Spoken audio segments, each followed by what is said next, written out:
آج ہم ایک ایسی سٹوری کے بارے میں بات کریں گے جس پر کہ انٹرنیشنل میڈیا میں بڑی بات ہو رہی ہے۔ یہ سٹوری جو ہے یہ رائٹرز ایک بہت بڑی نیوز ایجنسی ہے اس نے جاری کی، اور یہ سٹوری دنیا کے مختلف اخبارات میں شائع ہوئی ہے، اور میرے پاس یہ دی ٹائمز آف اسرائیل ہے۔ یہ ٹائمز آف اسرائیل میں یہ سٹوری جو ہے یہ اس کی ہیڈ لائن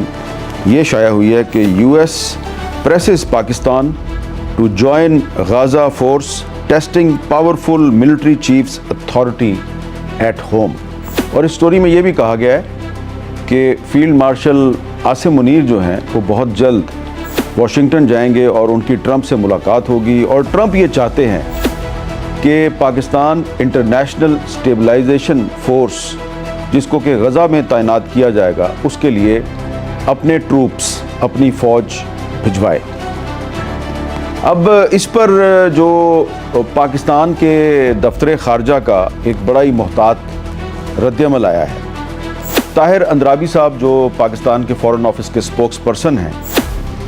انہوں نے یہ کہا ہے کہ ابھی نہ تو فیلڈ مارشل عاصم منیر صاحب کے دورہ امریکہ کے بارے میں وہ کوئی کنفرمیشن دے سکتے ہیں، اور نہ ہی پاکستان نے آئی ایس ایف یعنی کہ انٹرنیشنل اسٹیبلائزیشن فورس میں اپنی فوج کو بھیجنے کا فیصلہ کیا ہے۔ اب طاہر اندرابی صاحب جو ہیں وہ ایک ڈپلومیٹ ہیں، انہوں نے بڑے محتاط الفاظ استعمال کیے ہیں۔ وہ کہہ رہے ہیں جی کہ ابھی پاکستان نے کوئی فیصلہ نہیں کیا۔ انہوں نے یہ نہیں کیا کہ پاکستان نے انکار کر دیا ہے۔ فیصلہ نہیں کیا اور یہ کہنے میں کہ پاکستان نے انکار کر دیا، اس میں فرق ہے۔ تو آپ سمجھ گئے ہوں گے کہ طاہر اندرابی صاحب جو اسپوکس پرسن ہیں پاکستان کے فارن آفس کے، وہ کہہ رہے ہیں ہم نے ابھی کوئی فیصلہ نہیں کیا، وہ یہ نہیں کہہ رہے کہ ہم نے انکار کر دیا۔ اب میں آپ کو تھوڑی سی اس کی بیک گراؤنڈ بتانا چاہتا ہوں جو کہ بڑی ضروری ہے، اور وہ اس لیے ہے کہ یہی اخبار اسرائیل کا بڑا مشہور اخبار ہے، دی ٹائمز آف اسرائیل، اس نے 16 دسمبر کو اس نے یہ سٹوری جو ہے یہ پبلش کی ہے، اور یہ سٹوری کیا ہے؟ U S hosts forum in Qatar on international Gaza force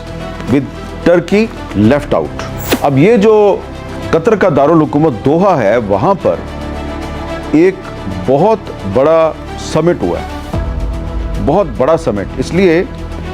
کہ اس سمٹ میں جو میزبان تھا وہ یو ایس سینٹرل کمانڈ ہے۔ آپ کو پتہ ہے نا کہ قطر میں امریکہ کے فوجی اڈے ہیں، تو اس لیے قطر کے دارالحکومت دوحہ میں یو ایس سینٹرل کمانڈ نے دنیا کے 45 ممالک 45 کنٹریز کے نمائندوں کو بلایا اور ان کو بریفنگ دی کہ یہ جو انٹرنیشنل اسٹیبلائزیشن فورس ہے جس کو کہ غزہ میں ڈپلوائے کیا جائے گا، یہ فورس جو ہے یہ کیا ہے، اس کے کیا مقاصد ہیں، اس نے کیا کرنا ہے، اور ہمیں آپ کی کیا کیا ضرورت ہے۔ تو اس انٹرنیشنل اسٹیبلائزیشن فورس میں شمولیت کے لیے 45 ممالک جو ہیں وہ شریک ہوئے۔ 70 کو دعوت دی گئی تھی، 70 کنٹریز کو امریکہ نے دعوت دی تھی۔ 45 ممالک کے نمائندے جو ہیں اس کانفرنس میں شریک ہوئے، اور میری انفارمیشن کے مطابق 19 ممالک جو ہیں، صرف مسلم ممالک اور صرف عرب کنٹریز نہیں ہیں، اس میں کچھ یورپی ممالک بھی ہیں، 19 ممالک نے اپنی اپنی فوج اس انٹرنیشنل اسٹیبلائزیشن فورس میں شامل کرنے پر رضامندی ظاہر کر دی ہے۔ تو یہ 16 دسمبر 2025 کو جو دوحہ میں سمٹ ہوا، اس میں پاکستان کا نمائندہ بھی شریک تھا ٹائمز آف اسرائیل کی سٹوری کے مطابق۔ اور اس میں اب میں آپ کو بتاتا ہوں کہ کون کون سے ممالک کے نمائندے شریک تھے۔ اس میں مصر کا نمائندہ شریک تھا، اس میں انڈونیشیا، قطر، اردن، U A E, Italy, France, U K, Azerbaijan, Georgia, Canada, Germany, Netherland, Japan, Singapore, Saudi Arabia, Poland, Hungary, Bulgaria, Pakistan, Uzbekistan, Kuwait, Morocco, Bahrain, Bosnia, Finland, Kosovo, Kazakhstan, Indonesia, Spain اور Yemen کے نمائندے اس میں شریک تھے اس conference میں۔ لیکن یہاں پر ترکی کو بلایا ہی نہیں گیا، اور ٹائمز آف اسرائیل کی ہیڈ لائن صاف کہہ رہی ہے کہ US host forum in Qatar on international Gaza force with Turkey left out. اس میں ان کو بڑی خوشی ہوئی ہے اسرائیل کو کہ ٹرکی کو نکال دیا ہے, یعنی کہ ترکیہ کو نکال دیا ہے. لیکن اس میں ایک اور بڑا اہم پوائنٹ ہے کہ پاکستان اور سعودی عرب تو اس کانفرنس میں شریک ہوئے, لیکن ترکی کے علاوہ ایک اور امپورٹنٹ کنٹری جو ہے وہ یہاں پہ شریک نہیں ہوا, اور وہ ہے چین. چین بھی شریک نہیں ہوا. اب یہ جو ٹائمز آف اسرائیل کی سٹوری ہے, اس کے مطابق امریکی آفیشل کو کوٹ کیا ہے اس سٹوری نے, اور وہ کہہ رہا ہے جی کہ 19 out of the 70 countries approached have responded with willingness to assist, including by providing troops, logistical support اور equipment. 19 ممالک جو ہیں وہ یہ کمٹمنٹ دے چکے ہیں کہ ہم اس ISF کو سپورٹ کریں گے, اور اس میں ابھی تک پاکستان اور سعودی عرب شامل نہیں ہے. اب یہ میں کیوں اتنے اعتماد سے کہہ رہا ہوں, وہ میں اس لیے کہہ رہا ہوں کہ یہی جو اخبار ہے دی ٹائمز آف اسرائیل, جس میں انٹرنیشنل اسٹیبلائزیشن فورس کے حوالے سے تمام اہم سٹوریز کو لیک کیا جا رہا ہے, پبلش کروایا جا رہا ہے. اس کی ایک اور سٹوری ہے 17 دسمبر کی یہ سٹوری ہے, اور یہ کہہ رہی ہے, یہ میں آپ کو دکھا رہا ہوں, اور یہ سٹوری کہہ رہی ہے 6 countries have committed to joining Trump's board of peace. Trump کا ایکچولی تو یہ منصوبہ ٹرمپ کا نا 20 نکاتی غزہ پلان ٹرمپ نے پیش کیا تھا شرم الشیخ میں. تو اب اس کو چلانے کے لیے, اس کو رن کرنے کے لیے اس پہ ایک باڈی بنانی ہے جس کو وہ کہہ رہے ہیں جی بورڈ آف پیس. تو اس میں ابھی تک 6 ممالک جو ہیں یہ اس بورڈ آف پیس کا حصہ بننے کے لیے تیار ہو چکے ہیں. وہ کون سے ہیں جی اسٹوری کے مطابق ممالک؟ مصر, قطر, UAE, UK یعنی کہ برطانیہ, اٹلی اور جرمنی. تو یہ جو شروع میں ایک تاثر تھا کہ جی 6, 7 یا 8 مسلم ممالک ہیں, اور وہ مسلم ممالک جو ہیں انہی کے نمائندوں نے پہلے ٹرمپ سے ملاقات بھی کی تھی, اور پھر انہوں نے ایک مشترکہ سٹیٹمنٹ بھی جاری کیا تھا,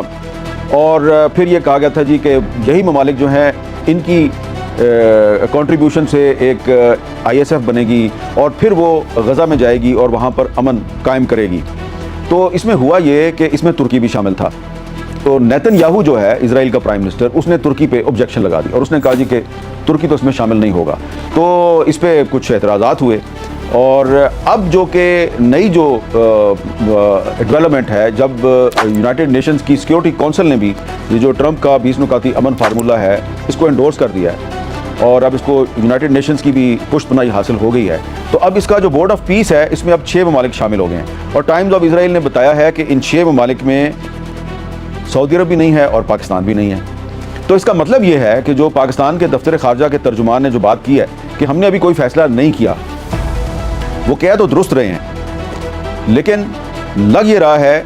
کہ پاکستان پر دباؤ ڈالا جائے گا کہ پاکستان اپنی فوج, اپنے ٹروپس جو ہیں وہ انٹرنیشنل اسٹیبلائزیشن فورس میں شامل کرے. اب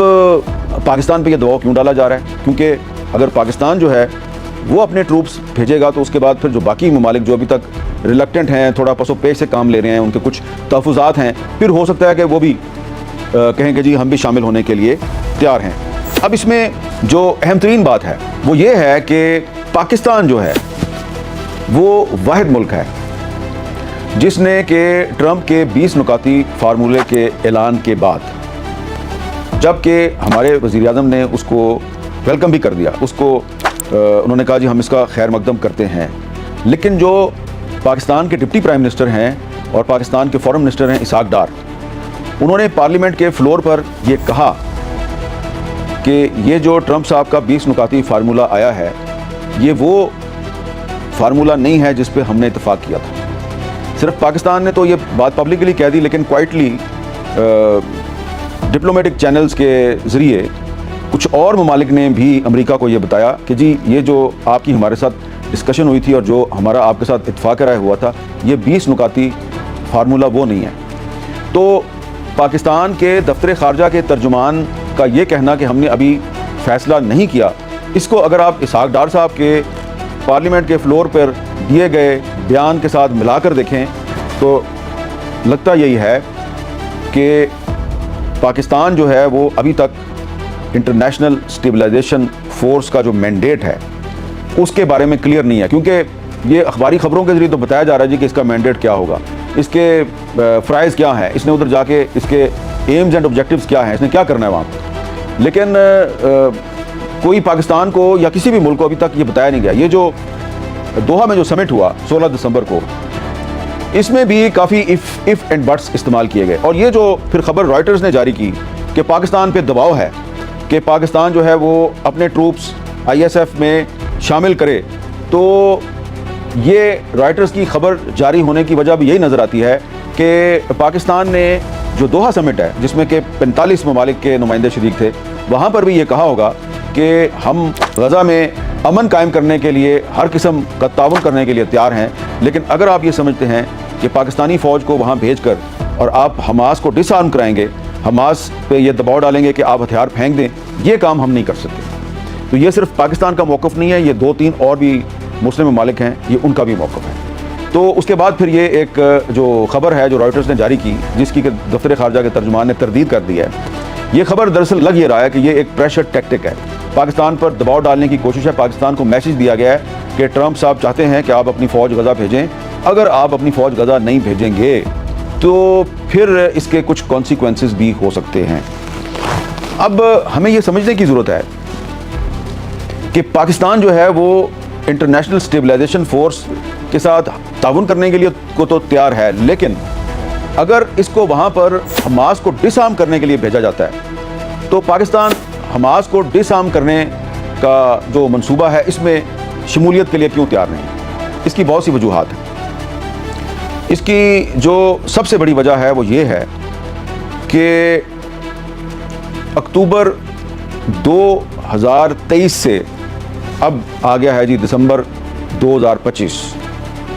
اسرائیلی فوج جو ہے 2-2.5 سال سے اس نے اپنی ایئر پاور استعمال کی، اپنی گراؤنڈ پاور استعمال کی، تمام اس نے زور لگا لیا، امریکہ نے بھی اس کا ساتھ دیا، اور انہوں نے کوشش کی کہ غزہ سے حماس کو ختم کیا جائے۔ اس میں وہ کامیاب نہیں ہوئے۔ اس کی وجہ یہ ہے کہ حماس صرف ایک ملیٹنٹ آرگنائزیشن نہیں ہے، ایک مسلح گروہ نہیں ہے۔ غزہ کے جو فلسطینی ہیں ان کی بہت بڑی اکثریت حماس کے ساتھ کھڑی ہے۔ اب حماس کے ساتھ اختلاف کریں، لیکن آپ اس حقیقت سے اختلاف نہیں کر سکتے کہ حماس کو غزہ کے فلسطینیوں کی ایک بڑی اکثریت جو ہے وہ سپورٹ کرتی ہے۔ اب یہ جو حماس والے ہیں انہوں نے غزہ کے اندر، غزہ کو بہت بڑا علاقہ نہیں ہے، میں تو اس علاقے میں گھوم پھر چکا ہوں اور اس کو بڑی اچھی طرح جانتا ہوں، تو انہوں نے غزہ کے اندر سینکڑوں کلومیٹر لمبی سرنگیں بنا رکھی ہیں، یعنی کہ وہ زمین کے اندر جو ہے وہ سرنگیں گھومتی رہتی ہیں، بہت نیچے تک چلی جاتی ہیں۔ تقریباً 550 کلومیٹر لمبی سرنگیں جو ہیں وہ غزہ کے اندر موجود ہیں، اور اسرائیل جو ہے وہ پچھلے 2.5 سال میں ان سرنگوں کو ختم کرنے کی کوشش کر رہا ہے۔ حماس کی جو افرادی قوت ہے اس کو ختم کرنے کی کوشش کر رہا ہے، اس میں وہ کامیاب نہیں ہوا۔ ابھی تک 2-2.5 سال میں پورا غزہ تباہ کر دیا ہے، ہزاروں لوگوں کو شہید کر دیا ہے، عورتوں اور بچوں کا قتل عام کیا گیا ہے۔ ابھی تک جو اسرائیل ہے وہ جو حماس کا جو فوجی انفراسٹرکچر ہے اور اس کی جو سرنگیں ہیں تقریباً 30 سے 35% اس کو ختم کر چکا ہے، باقی وہ سرنگیں جو ہیں وہ ابھی تک قائم و دائم ہیں۔ اور اصل مقصد یہ ہے یہ اسرائیل کا کہ ہم تو یہ کام کر نہیں پا رہے، ہمیں تو مسلسل مزاحمت کا سامنا ہے، تو اب یہ کام جو ہے حماس کو ڈس آرم کرنا اور اس کی جو ملٹری پاور ہے اس کو ختم کرنا، یہ کام جو ہے وہ اب پاکستان، سعودی عرب، قطر، بنگلہ دیش، اس طرح کے جو مسلم ممالک ہیں یہ اپنی فوج بھیجیں اور مسلمان کے آمنے سامنے آ جائیں، اور اس کے بعد پھر خدا نخواستہ جو ہے پاکستانی فوجی ہے وہ حماس کو کہے بھائی تم ہتھیار پھینکو، وہ ہتھیار نہ پھینکے، کوئی کہیں سے کوئی گولی چل جائے اور پھر یہ ایک دوسرے پہ گولیاں چلانی شروع کر دیں۔ تو یہ ایک بہت ہی نازک معاملہ ہے، اور پاکستان کے تمام سٹیک ہولڈرز کا کیا مطلب ہے؟ President, prime minister, deputy prime minister, field marshal, اور اس کے ساتھ ساتھ Pakistan air force, Pakistan navy اور پوری پارلیمنٹ، یہ سٹیک ہولڈر ہے۔ یہ سب کے سب یہ سمجھتے ہیں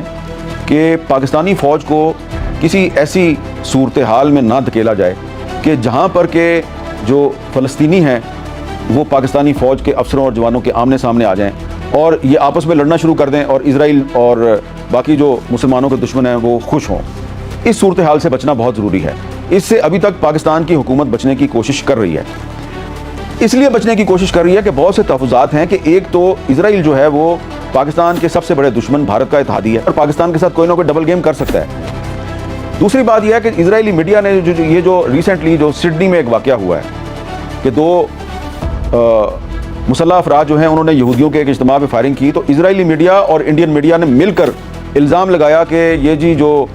ساجد اکرم اور نوید اکرم تھے یہ دونوں پاکستانی تھے۔ دونوں نے الزام لگایا، انڈین میڈیا نے بھی اور اسرائیلی میڈیا نے بھی، اور پاکستانی میڈیا کہہ رہا ہے نہیں یہ پاکستانی نہیں ہے۔ پاکستانی میڈیا کو پتہ ہی نہیں تھا، لیکن یہ کنفرم ہو گیا تھا کہ یہ پاکستانی نہیں ہے۔ لیکن انڈین میڈیا اور اسرائیل کا میڈیا انہوں نے پورا زور لگایا کہ جی یہ دونوں جو دہشت گرد ہیں یہ پاکستانی تھے۔ بعد میں کیا پتہ چلا کہ ان میں سے جو ساجد اکرم تھا وہ انڈین تھا اور جو نوید اکرم تھا اس کا بیٹا وہ آسٹریلیا میں پیدا ہوا تھا، اس کی نیشنلٹی آسٹریلین تھی۔ اس سے کولیبوریشن ثابت ہوتی ہے اسرائیل کی اور انڈیا کی۔ اور دوسری بات یہ ہے کہ یہ جو انٹرنیشنل اسٹیبلائزیشن فورس ہے، بظاہر اس کو مینڈیٹ دیا ہے یونائٹڈ نیشنز نے، بظاہر جو غزہ کا پیس پلان ہے اس کی اناؤنسمنٹ ڈونلڈ ٹرمپ نے کی ہے، اور اس کے لیے جو دوحہ سمٹ ہے وہ بھی یو ایس سینٹرل کمانڈ جو ہے اس کی میزبانی میں ہوا ہے، اور اس کی جو انٹرنیشنل اسٹیبلائزیشن فورس ہے اس کی سربراہی بھی ابھی تک امریکہ کے پاس ہے، اور بہت کم لوگوں کو پتہ ہے کہ اس کا جو مانیٹرنگ سینٹر ہے، یعنی کہ جہاں سے اس انٹرنیشنل اسٹیبلائزیشن فورس کو کنٹرول کیا جائے گا وہ اسرائیل میں ہے۔ یہ سب سے اہم بات، اور وہ اس طرح ہے، یہ جو کمانڈ سینٹر ہے اس کا نام انہوں نے کمانڈ سینٹر نہیں رکھا، اس کا نام انہوں نے کیا رکھا ہے؟ Civil military coordination centre, CMCC۔ اس کا ہیڈ کوارٹر اسرائیل میں ہے۔ اور یہ میں آپ کو جو چیز بتا رہا ہوں یہ ایک میں آپ کو پبلک نالج کی بات بتا رہا ہوں، کہ میں آپ کو خفیہ بات نہیں بتا رہا، یہ اناؤنسڈ ہے۔ یہ اکتوبر 2025 میں یہ جو CMCC ہے یہ باقاعدہ اسرائیل میں اس کو قائم کر دیا گیا ہے، اور اس کا سربراہ جو ہے وہ امریکی فوج کا ایڈمرل بریٹ کوپر ہے۔ اور ایک اور اس کا مانیٹرنگ سینٹر مصر میں بھی بنایا جا رہا ہے، لیکن وہاں پہ ان کے پاس کوئی اختیارات نہیں ہوں گے۔ اب پاکستان جو ہے وہ اس میں بڑی احتیاط کر رہا ہے، اور پاکستان یہ سمجھتا ہے جی کہ ہمیں کسی ایسے کام میں شامل نہیں ہونا چاہیے کہ جس کا نتیجہ یہ نکلے کہ ISF میں شامل پاکستانی ٹروپس اور حماس کے ملیٹنٹس آپس میں لڑنا شروع کر دیں، اور CMCC کا جو ہیڈ کوارٹر ہے اسرائیل میں وہاں پر بیٹھے ہوئے جو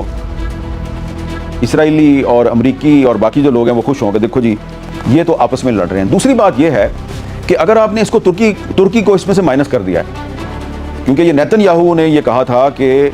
انٹرنیشنل اسٹیبلائزیشن فورس میں ہم ترکی کو شامل نہیں ہونے دیں گے، تو اگر آپ نے ترکی کو اس میں سے مائنس کر دیا ہے تو اس کا مطلب یہ ہے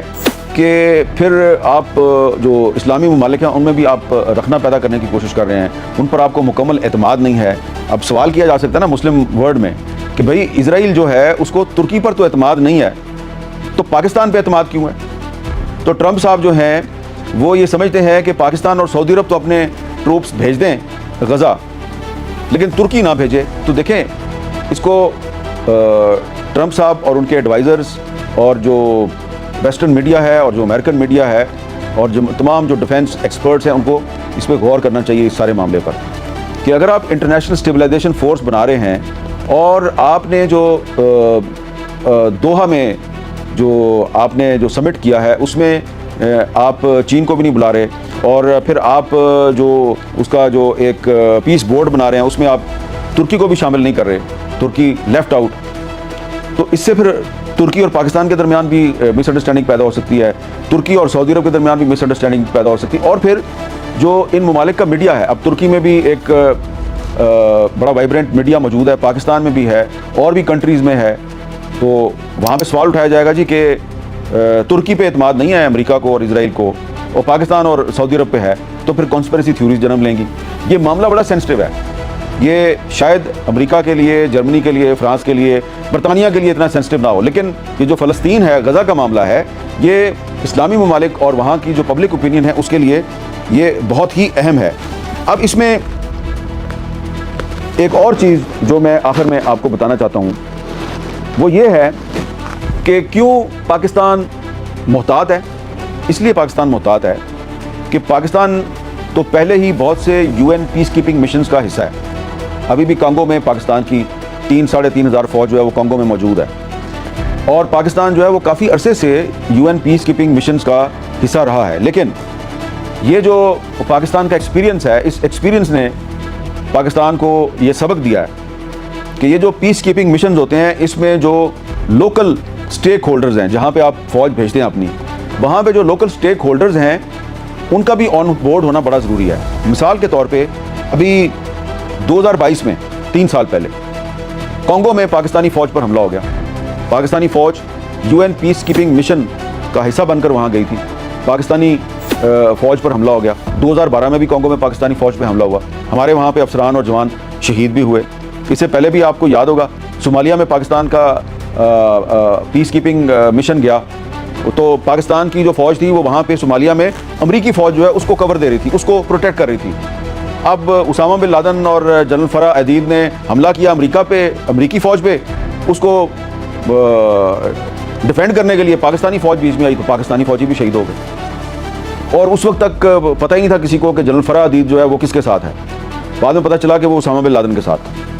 تو میں نے جو ایک دفعہ انٹرویو کیا تھا 1997 میں اسامہ بن لادن کا, تو اس نے مجھے یہ بتایا تھا جی کہ ہم نے تو امریکی فوج پہ حملہ کیا تھا, ہمیں تو نہیں پتا تھا کہ امریکی فوج کو بچانے کے لیے پاکستانی فوج آ جائے گی, تو ہمارے ہاتھوں پاکستانی فوج جو ہے اس کے بہت سے جوان شہید ہو گئے. ہمیں تو نہیں پتا تھا کہ پاکستانی فوج بھی ہے یہاں پہ. ہو سکتا ہے کہ اس کو پتہ بھی ہو, لیکن ایکسپیرینس یہ بتاتا ہے صومالیہ سے لے کے اور کانگو تک کہ اگر local stakeholders on board نہ ہوں اور آپ اپنی فوج کسی دوسرے ملک میں بھیج دیں تو اٹیک ہوتا ہے اور پھر لوکل پاپولیشن جو ہے اس کے ساتھ لڑائی شروع ہو جاتی ہے. اب جو حماس ہے وہ تو بڑی ویل ٹرینڈ اور بڑی کیا کہتے ہیں پرجوش قسم کی ایک ملیٹنٹ آرگنائزیشن ہے. اگر 2.5 سال تک بمباری کر کے اور ٹینک اور توپیں اور ہوائی جہاز استعمال کر کے اسرائیل ان کو ختم نہیں کر سکا, تو پاکستان, سعودی عرب اور باقی مسلم ممالک کی فوج کو آپ وہاں بھیج کے تو ہم ان کو زبردستی کیسے ڈسارم کریں گے؟ یہ ہے اصل مسئلہ. تو اس لیے لگتا یہ ہے کہ جو پاکستان کے اندر جو ارباب اختیار ہیں یا پاکستان کے اندر جو پاور کوریڈورز میں تمام سٹیک ہولڈرز ہیں وہ غزہ میں امن تو قائم کرنا چاہتے ہیں, لیکن وہ اپنی فوج کو حماس کو ڈس آرم کرنے کے لیے وہاں نہیں بھیجنا چاہتے. اور اس کے نتیجے میں آنے والے دنوں میں پاکستان پہ دباؤ بڑھے گا. اگر پاکستان نے انکار کر دیا پھر کیا ہوگا؟ یہ ہے سب سے اہم بات کہ اگر پاکستان انکار کر دیتا ہے, ابھی تک تو ہمارا فارن آفس یہ کہہ رہا ہے کہ ہم نے کوئی فیصلہ نہیں کیا, لیکن یہ جو میں نے آپ کو تمام تفصیلات بتائی ہیں, تو ان تفصیلات کو بتانے کے بعد اگر میں یہ آپ کو کہوں کہ پاکستان کی قوم جو ہے وہ یہ نہیں چاہتی کہ پاکستان اپنی فوج کو غزہ بھیجے اور وہاں جا کے حماس کے ساتھ ہم لڑنا شروع کر دیں, تو ہو سکتا ہے کہ ہماری جو حکومت ہے اور تمام سٹیک ہولڈرز ہیں وہ بھی یہی فیصلہ کریں کہ ہم اپنی فوج کو وہاں پہ نہ بھیجیں. جب ہم اپنی فوج غزہ نہیں بھیجیں گے پھر کیا ہوگا؟ پھر یہ جو ٹرمپ صاحب ہر دوسرے تیسرے دن پاکستان کی حکومت کے جو 2-3 اہم لوگ ہیں, وزیر اعظم صاحب ہیں, فیلڈ مارشل ہیں, ان کے بارے میں اسٹیٹمنٹ دیتے ہیں, ان کے بارے میں بڑے گڈی بیانات دیتے ہیں, کیا وہ بیانات جاری رہیں گے؟ اور یہ جو IMF پاکستان کے ساتھ تعاون کر رہا ہے, کیا یہ تعاون جاری رہے گا؟ میرا خیال ہے یہ تعاون جاری نہیں رہے گا. پاکستان پہ دباؤ آئے گا. ابھی پچھلے دنوں یورپی پارلیمنٹ کا مانیٹری مشن پاکستان آیا ہوا تھا, اس کو پاکستان کی گورنمنٹ نے بلایا تھا, اس کی میٹنگ ہوئی یہاں پہ پاکستان میں سٹیک ہولڈرز کے ساتھ, اور انہوں نے اس کے ساتھ ہی ساتھ پاکستان میں جو انسانی حقوق کی جو وائلیشنز ہو رہی ہیں اس پر بھی بات کی. تو ہو سکتا ہے کہ EU جو ہے وہ آپ کا جو GSP+ اسٹیٹس ہے جس کا کہ فیصلہ انہوں نے 2027 میں جا کے کرنا ہے, تو وہ پہلے ہی اس کے حوالے سے آپ پہ دباؤ ڈالنا شروع کر دیں. تو جو ویسٹرن کنٹریز ہیں ان کے پاس بہت سے ٹولز ہیں, ان کے پاس IMF ہے, ان کے پاس ورلڈ بینک ہے اور بہت سے ادارے ہیں جن کے ذریعے وہ پاکستان پہ بہت دباؤ ڈال سکتے ہیں. پاکستان پہلے ہی بڑی مشکل سے ڈیفالٹ کے خطرے سے باہر آیا. اب آہستہ آہستہ ہمارے جو فورن ایکسچینج ریزروز ہیں وہ تھوڑے سے بڑھنے شروع ہوئے ہیں, لیکن ابھی تک وہ اس پوزیشن میں نہیں ہے کہ ہم کہیں جی ہماری اکانومی سٹیبل ہے. ابھی تک کافی انسرٹینٹی ہے. تو اگر ہم اپنی فوج غزہ نہیں بھیجتے, جو کہ میری ذاتی رائے میں نہیں بھیجنی چاہیے, اور اگر اس سلسلے میں کوئی فیصلہ کر لیا گیا کہ ہم نے نہیں بھیجنا تو ہمیں اس کی سپورٹ کرنی چاہیے, لیکن ہمیں ساتھ ہی ساتھ یہ بھی سوچنا چاہیے کہ اگر ہم اپنی فوج غزہ نہیں بھیجتے تو پھر کیا ہوگا؟ پھر پاکستان کے خلاف کمپین شروع ہو سکتی ہے اور پاکستان کو پھر بلیک میل کرنے کی کوشش ہوگی, اور انڈیا اور اسرائیل جو ہیں وہ پھر دوبارہ اپنی جو کانٹیکٹس ہیں انٹرنیشنل کمیونٹی میں ان کو استعمال کریں گے. تو اس کے لیے کیا ہم تیار ہیں؟ تو اب پاکستان میں جو پولیٹیکل انسٹیبلٹی ہے وہ ایک سب سے بڑا میرا خیال ہے کہ ایک کنسرن ہے میرے لیے کہ ہم امریکہ کے اور مغربی ممالک کے دباؤ کا مقابلہ صرف اس صورت میں کر سکتے ہیں اگر پاکستان میں پولیٹیکل سٹیبلٹی ہوگی، اور پولیٹیکل سٹیبلٹی ہی اکنامک سٹیبلٹی لے کے آئے گی۔ اب اگر آپ دیکھیں کہ پاکستان میں کیا ہو رہا ہے کہ ایک جج جو ہے وہ دوسرے جج کی ڈگری جعلی قرار دے کے اس کی چھٹی کروا رہا ہے، ایک چیف منسٹر جو ہے وہ دوسرے چیف منسٹر کو تڑیاں لگا رہا ہے، ایک فیڈرل منسٹر جو ہے وہ سندھ گورنمنٹ جو ہے اس کے بارے میں کہہ رہا ہے کہ جی وہاں پانی چوری ہوتا ہے۔ تو جب حکومت پہ الزامات لگائے گی تو پھر پولیٹیکل سٹیبلٹی کیسے پیدا ہوگی؟ تو یہ پولیٹیکل سٹیبلٹی پیدا کرنے کے لیے ضروری ہے کہ ہم آپس میں ایک دوسرے کے ساتھ ڈائلاگ کریں اور اپنے سیاسی اختلافات جو ہیں ان کو انڈین میڈیا کی زینت نہ بنائیں۔ ہم اپنے سیاسی اختلافات کو جو دشمن ممالک ہیں ان کے جو سوشل میڈیا اکاؤنٹس ہیں وہاں تک نہ لے کے جائیں اور اپنے اختلافات آپس میں ہی حل کر لیں، اور ایک دوسرے کو غدار قرار نہ دیں، ایک دوسرے کو ملک دشمن قرار نہ دیں، کیونکہ جو پاکستان کے اصل دشمن ہیں وہ پاکستان میں حکومت اور اپوزیشن میں کوئی تفریق نہیں کرتے۔ انہوں نے جب پاکستان کے خلاف سازش کرنی ہے تو انہوں نے یہ نہیں دیکھنا کہ حکومت میں